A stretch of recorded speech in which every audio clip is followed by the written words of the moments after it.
Can I get a drum roll, please? Because this is big. It's time for the Xfinity Best Deal of the Year on Internet and TV. We're talking huge savings. And ask about even more savings when you add Xfinity Mobile. Okay, that's it. Now you can hit the... There we go. That's simple, easy, awesome. The Xfinity Best Deal of the Year ends September 23rd. To learn more, click, call, or visit a store today. Restrictions apply. Not available in all areas. Things are about to get a lot funnier at Lucky Eagle Casino and Hotel in Rochester. In an unprecedented new comedy series, Lucky Eagle will present 3 of stand-up's biggest names in August and September. Emmy and Grammy-nominated Margaret Cho on August 17th, star of HBO's Crashing, Pete Holmes on September 6th, and former Daily Show correspondent Dimitri Martin on September 28th. Tickets on sale now with special pricing for Lucky Star Rewards members. For more info, visit LuckyEagle.com.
The views, opinions, and representations expressed on the Night Dreams Talk Radio Network and its website are those of the hosts, guests, and participants, and are not necessarily those of or endorsed by the network, its affiliated stations and broadcasts, the management, other hosts, or advertisers of the network.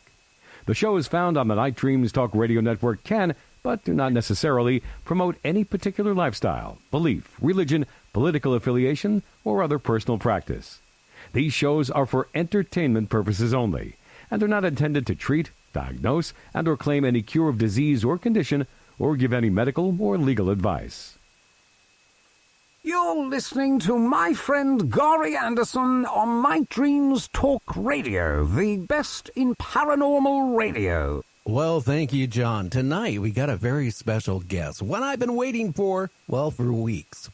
We have Penny Bradley on. Now, you're probably wondering who Penny Bradley was, or is, I should say. Well, she was introduced into the secret space program when she was 4 years old. She's going to be talking about Mars, space wars, and so much more right after this. You can advertise your business on Night Dreams Talk Radio, and you will be heard worldwide. Why not contact us at nightdreamstalkradio@gmail.com.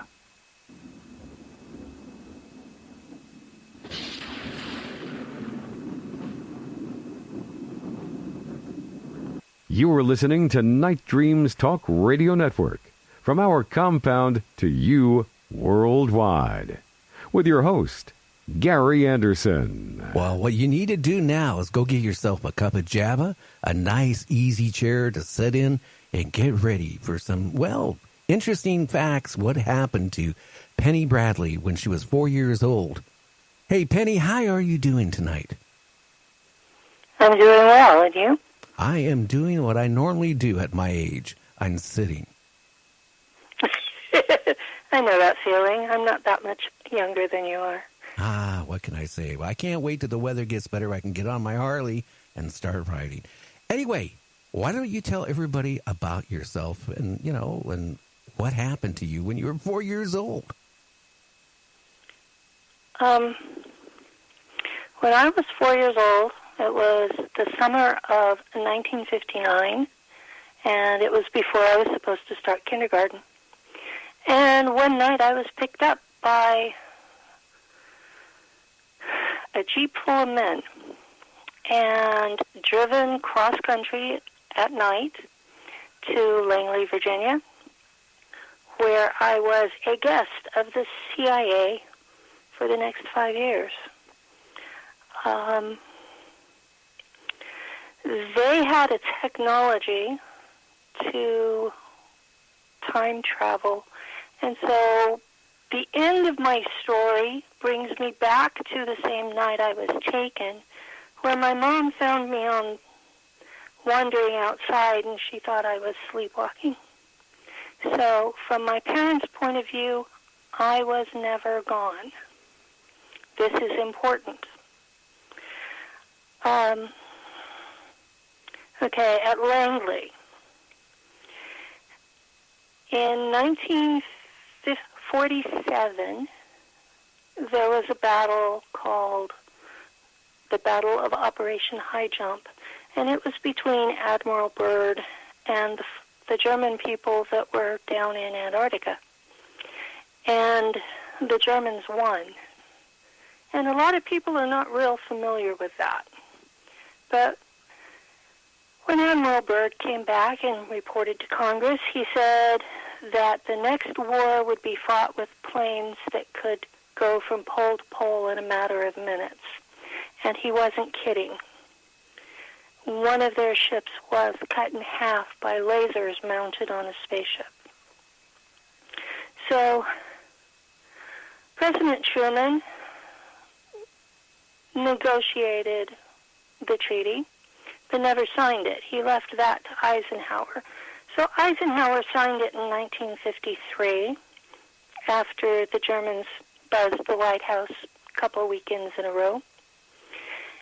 And 2 years later, I was born, and there was a whole group of kids, American kids, that were born from 1953 to 1957, and we were all taken together to Langley, where they called us the class of 64. They spent the first year mind fracturing us so that we would have alters that could be programmed to do what they wanted without remembering it when we came back. And once we had the required number of alters, we had a side trip to Montauk. Montauk was later an all-men's program, but in 61 when I was there, it was everybody that was eventually going to space had to go through the chair first. And this was the chair that they had taken out of the Roswell crash. And I was so small, they had to put me on a peach box for my back to hit the electrodes.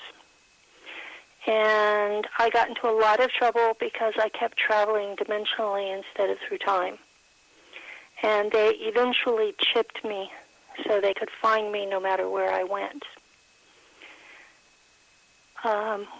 When we got back, all of us, our psychic abilities were weaponized to whatever extent they could be, and the survivors were sent to Mars. There's a jump gate in a skyscraper somewhere in New York City, and it's not the Empire State Building, but it's one that was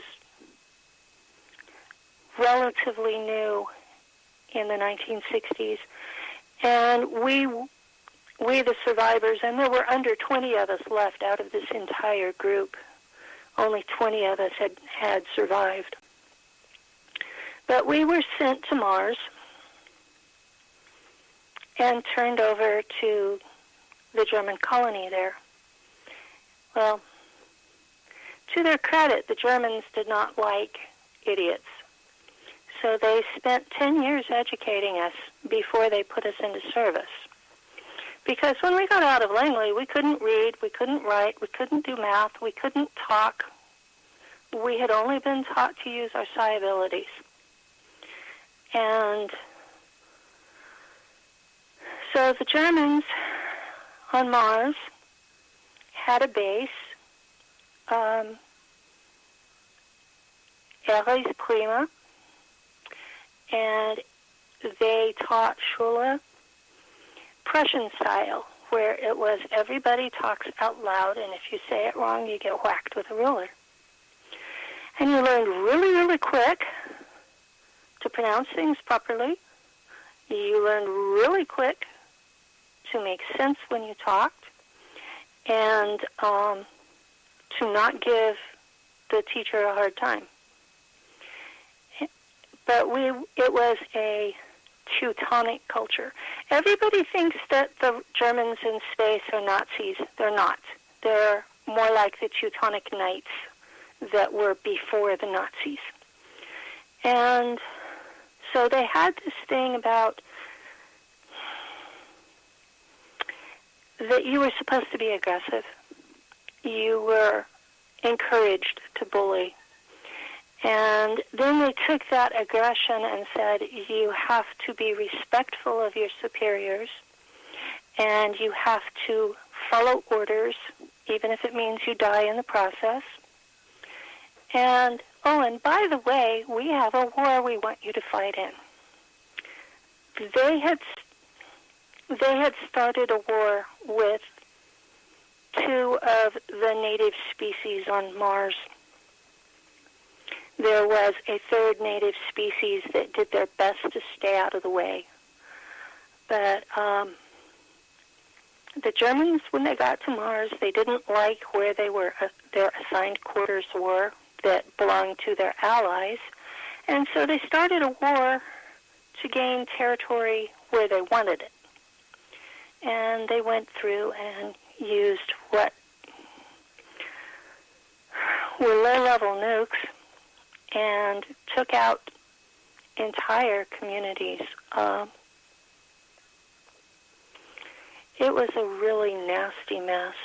And then I showed up, and I showed up there in 1964, and in 1975, I was put behind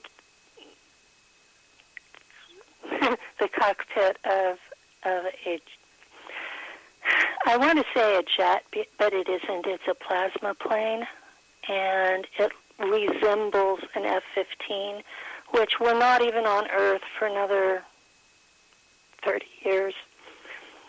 But I had a couple of jobs while I was a fighter pilot.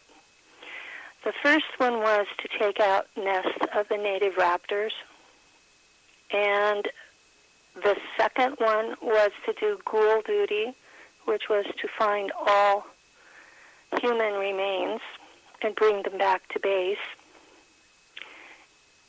And that was because we had technology where we could bring people back from the dead.